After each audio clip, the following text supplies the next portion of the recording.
반갑습니다. 역사를 바로 알면 미래가 보인다. 오늘은 공산주의 실체를 간파한 유일한 한 사람에 대해서 같이 생각해 보겠습니다. 여러분, 해방 후 거의 대부분의 사람들이 빠져있던 논리가 무엇인지 알고 계십니까? 좌우 합작이라는 논리에 빠져 있었습니다.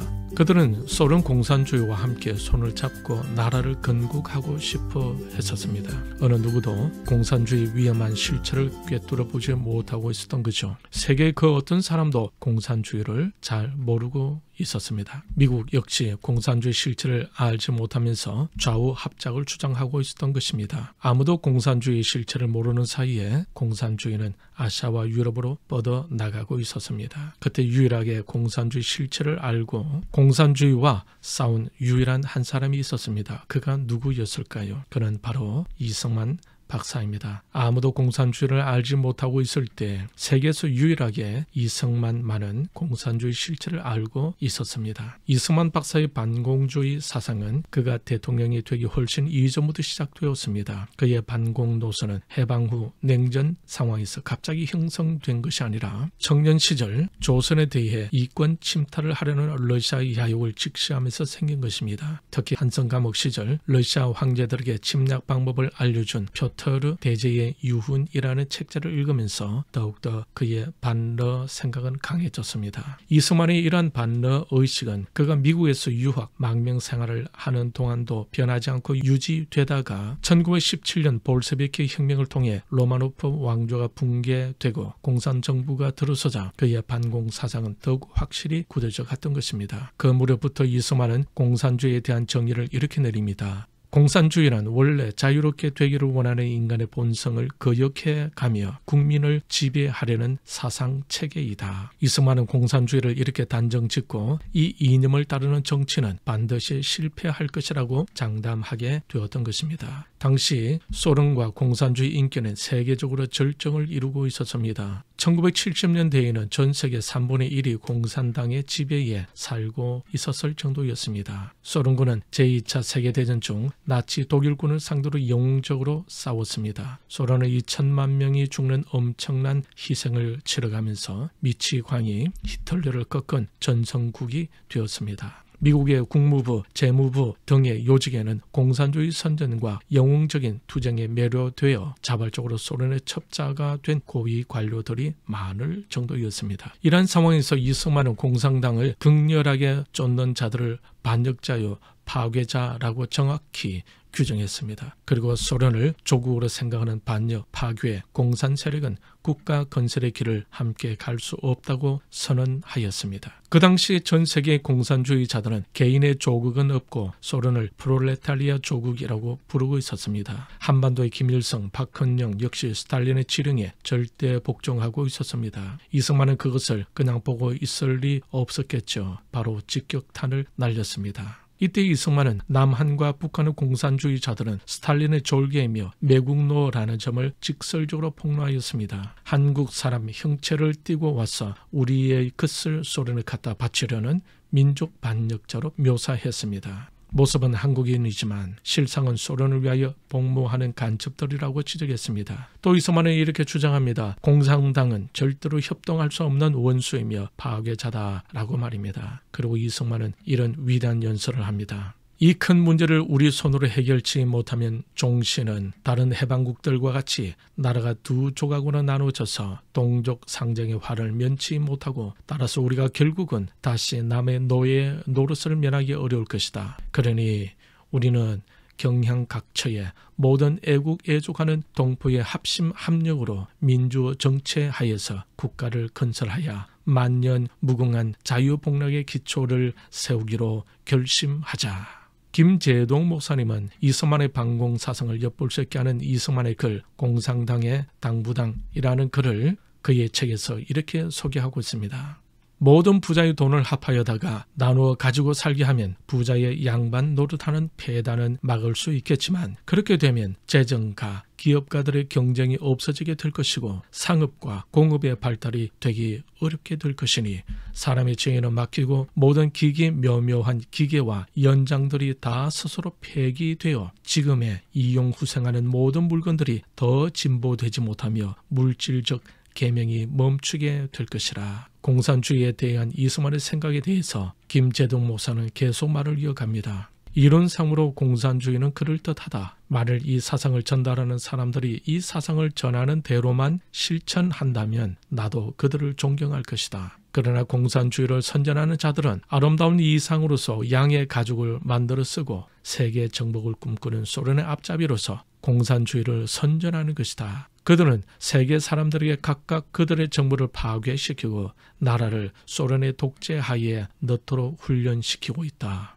당신의 동생일지라도 공산주의 훈련을 과학적으로 받았다면 이제는 당신의 동생이 아니다. 그 동생은 소련을 자신의 조국이라고 부르며 당신의 국가 공업을 파괴하는 한편 정부를 뒤엎고 동포들을 소련에 넘겨주려 할 것이다. 그러면 드디어는 당신의 나라는 소련의 위성국이 될 것이다. 그러나 그 뒤엔 당신의 동생은 집 없는 거지가 되고 가족은 노예가 될 것이며 그때에 이르러 잘못을 깨달아도 아무 소용이 없을 것이다. 이렇게 공산주의에 대해 극도의 반감을 가지고 있던 이승만 박사는 소련과의 공조를 통해 한반도의 남북통일 정부를 세우려고 하는 미국의 입장에서 볼 때 상당한 골치 덩어리일 수밖에 없었지 않았겠습니까? 친공산주의 관료들이 많았던 미 국무부는 이승만을 독립에 미친 늙은이라고 비웃었고 미 군정 사령관이었던 하지 중장도 그의 친구에게 보낸 편지에서 이승만을 늙은 악당이라고 부르기도 했던 것입니다. 이처럼 이승만은 아무도 공산주의를 알고 있지 못할 때 그는 공산주의 실체를 꿰뚫어보고 있었으며 많은 오해를 받고 있었습니다. 그 당시 세계 어느 누구도 공산주의를 이해하지 못하고 있을 때 유일하게 이승만만이 반공을 외치고 있었던 것입니다. 외롭게 오해를 받으면서도 반공반소를 부르짖고 있을 때 공산주의는 점점 그 실체를 드러내고 있었습니다. 김재동 목사님의 책에 의하면 1956년 2월 전당대회에서 후리스초프는 다음 같은 사실을 폭로하였습니다. 1936년에서 1938년 사이에 스탈린은 1917년 러시아에서 일어났던 10월 공산혁명 이전에 공산당에 입당한 사람의 90%를 죽였고 그 후에 입당한 사람은 50%를 죽였으며 군 장성급의 60%를 처형했다고 폭로했던 것입니다. 스탈린의 군부 대숙청으로 고급 장교 5,000명 이상이 처형되었다고 하고 1921년부터 실시한 농업 집단화 과정에서 수많은 농민들이 살해되었습니다. 특히 소련 공산주의는 본질적으로 무신론을 주장하기 때문에 공산주의자들은 종교, 특히 기독교를 공산혁명의 가장 큰 장애물로 보며 기독교를 말살시키려고 하였습니다.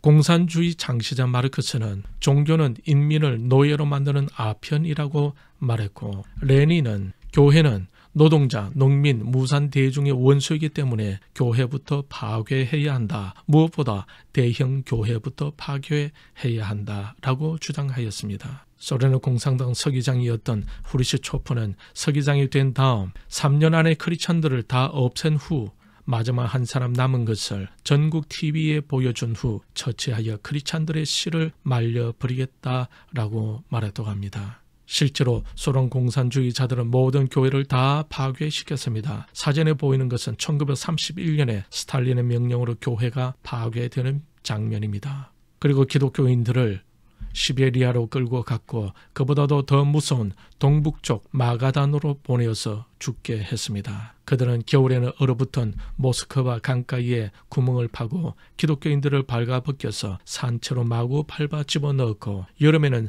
사람들을 묶어서 찢어 죽였다고 합니다. 모든 교회 종탑들과 십자가들을 꺾어버렸고 교회들을 불지르거나 부수거나 혹은 오락장소나 극장으로 만들어버렸습니다. 러시아 공산주의자들은 공산화 과정에서 2,700만 명의 기독교인과 그 외의 반동분자들 4,000에서 4,500만 명을 합하여 모두 7,000만여 명을 학살하였던 것입니다. 소련에서 벌어지고 있던 이처럼 끔찍하고도 파괴적인 공산주의 실책에 대해 서방 세계 지식인이나 일제치하에 있는 한국인들도 전혀 모른 채 공산주의야말로 인류가 나아가야 할 유토피아라는 환상 속에 빠져들고 있었던 것입니다. 이런 가운데 해방 후 공산주의 악한 실체가 남한에서도 나타나는데 그것이 바로 대구 10월 폭동과 1998년 11월 23일 김대중 대통령이 미국 CNN과의 인터뷰에서 원래 제주 4.3 사건은 공산당의 폭동으로 일어났다고 전 세계에 천명하기도 했고 제주 남로당 대정면당 위원장 이운방이라는 사람도 4.3의 주체는 공산주의자이고 목적은 공산 통일 조국 건설이라고 정언하기도 했던 그 제주 4.3 사건을 김제동 목사 역시 제주 4.3 폭동이라고 주장하고 있습니다. 그 당시 모두가 다 공산주의를 동경하며 추종하고 있을 때 오직 유일하게 이승만 박사만이 반공을 외치고 있었다는 것입니다. 결국 1990년대 초에 소련 공산당이 무너지게 되면서 이승만 박사의 선경 지명은 더욱 빛을 발하게 된 것입니다. 오늘은 여기까지입니다. 공산주의 실체를 간파한 유일한 한 사람 이승만을 같이 생각해 보았습니다. 다음에는 남한이 단독 정부 수립해 가는 과정을 같이 생각해 보겠습니다. 역사를 바로 알면 미래가 보인다. 남은 주간도 하나님의 진리를 추구하면서 진리가 주는 자유를 누리며 감사가 있는 시간을 보낼 수 있기를 바랍니다. 시청해 주셔서 감사합니다. 보다 더 많은 사람들과 함께 역사를 객관적으로 이해할 수 있도록 많은 관심 부탁드리며 좋아요, 구독 눌러주시면 바른 역사 홍보에 많은 도움이 되겠습니다. 감사합니다. 승리하십시오. Great Korea!